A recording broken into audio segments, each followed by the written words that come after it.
사람들에게요. 이 세상은 끝날이 있습니다. 그리고 이 세상은 곧 마지막이 가까이 오게 됩니다. 이런 말을 듣게 되면은 참 이걸 반갑게 듣는 사람이 어디 있겠습니까? 아니, 세상이 끝난다는데, 세상이 곧 종말이 온다는데 이 말을 듣고 참 기분 좋아할 사람은 없을 거라는 생각이 좀 들어봅니다. 생각이 됩니다. 그리고 또 세상에 아주 흠뻑 아주 취를 가지고 재미있게 살아가는 사람들, 그리고 이 세상의 부귀영화를 누리고 있는 사람들에게는 이 세상이 종말이 온다는 거, 이걸 거부하고 싶겠죠. 그리고 또 어떤 사람은요, 종말이 있다고 외치는 사람들 보고 어떻게 말하냐면은 이거는 반사회적이다, 반문화적이다, 이거는 현실 도피적이다 하면서 보이려 그런 사람들에게, 그런 사람들을 조롱하는 그런 사람들이 있는 것을 좀 보게 됩니다.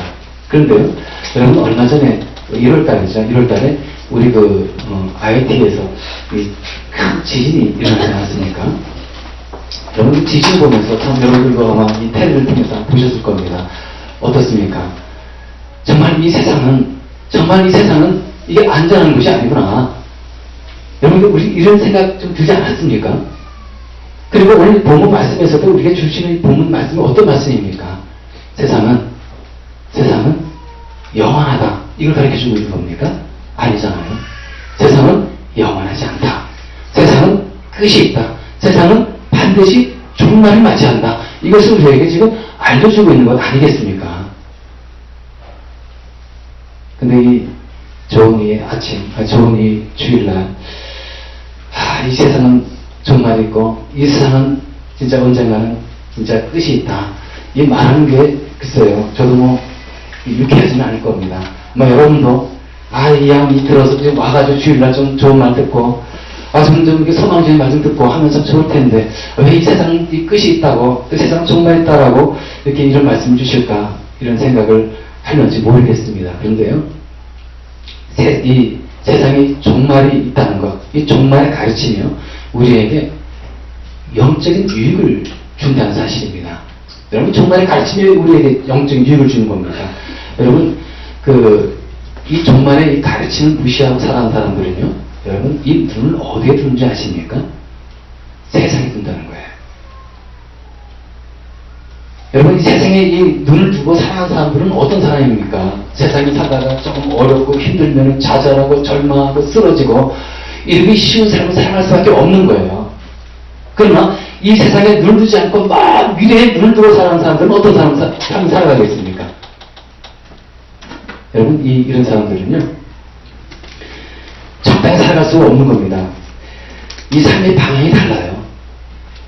이 세상에 눈을 두고 살아가는 사람은 이 세상에 진짜 이 향해 살고 있는 거지만은, 그러나 먼 미래에 종말 생각하는 살아가는 사람들은요, 여러분, 이 세상에 관심을 두지 않습니다. 이 세상에 눈을 돌지 않는 거예요.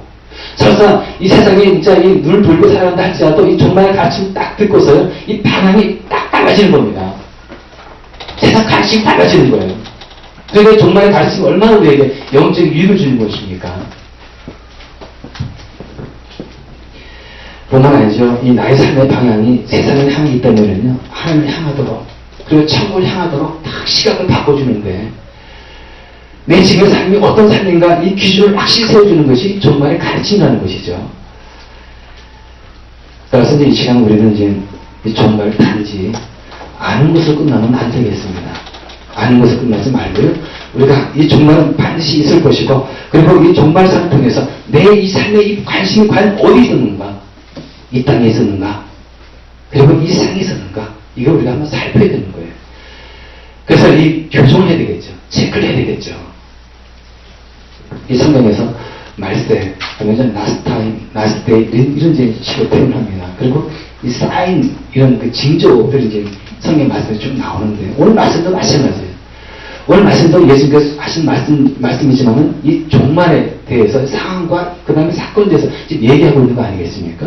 근데 이 구약도 그렇고 신약도 그렇고 종말에 대한 사건과 정황을 쫙 설명한 것은요, 꼭 예수님의 재림과 결부되어 있다는 거예요.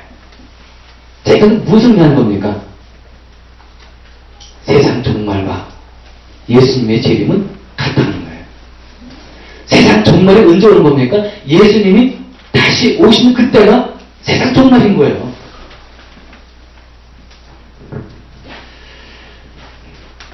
그런데 3절에 보시면 이제 이런 의미가 있습니다. 3절 보면은요, 예수께서 올리브산에 앉아 계실 때 제자들이 따로 그에게 다가와서 말하였다. 이런 일들이 언제 일어나겠습니까? 선생님께서 다시 오시는 때와 다시 오시는 때. 여러분, 다시 오신다.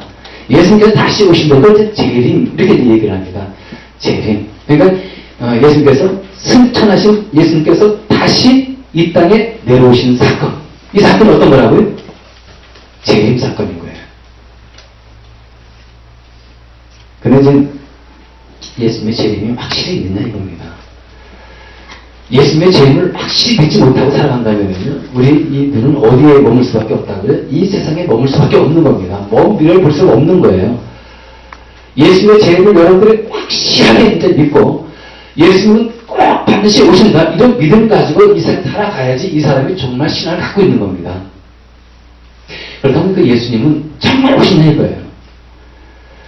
여러분, 이 구약에 보면 이제 그 예수님께서 이 땅에 구세주로 메시아로 이 땅에 오실 것이다. 많은 예언들이 되어 있습니다. 얼마나, 횟수가 얼마나 예언되어 있느냐. 400회 이상, 예수님께서 이 땅에 구세주로 오실 것이라고 400회 이상 예언되어 있다는 거예요. 정확하게 보자면요, 456번이나 기록되어 있다는 겁니다. 그리고 종말과 관련되어 가지고 예언되어 있는 것이 1200 몇 개가 된대요. 1200 몇 개. 그러니까 얼마나 많이 예수님께서 이 땅에 오실 것이고 종말에 관련되어서 이 구약이 예언하고 있는지. 근데 직접적으로 예수님이 이 땅에 메시아로 오실 것이라고 얼마나 예언되어 있다고요? 400개 이상이 예언되어 있는 겁니다.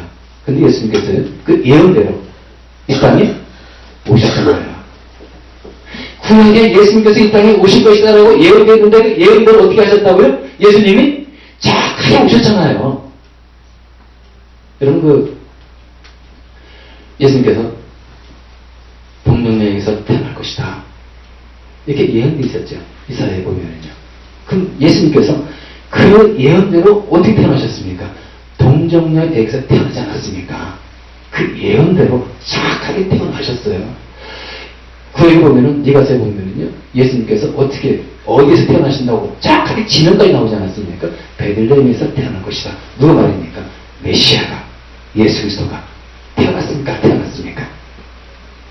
베들레헴에서 정확하게 예수님께서 태어나셨잖아요. 구약의 예언대로. 그렇다면요, 여러분들 신약의 예언, 예수님의 재림 예언이 몇 번 나왔느냐? 300회 이상 예수님의 재림에 대해서 예언되어 있어요. 그렇다면 신약에 예수님이 이 땅에 다시 오실 것이라고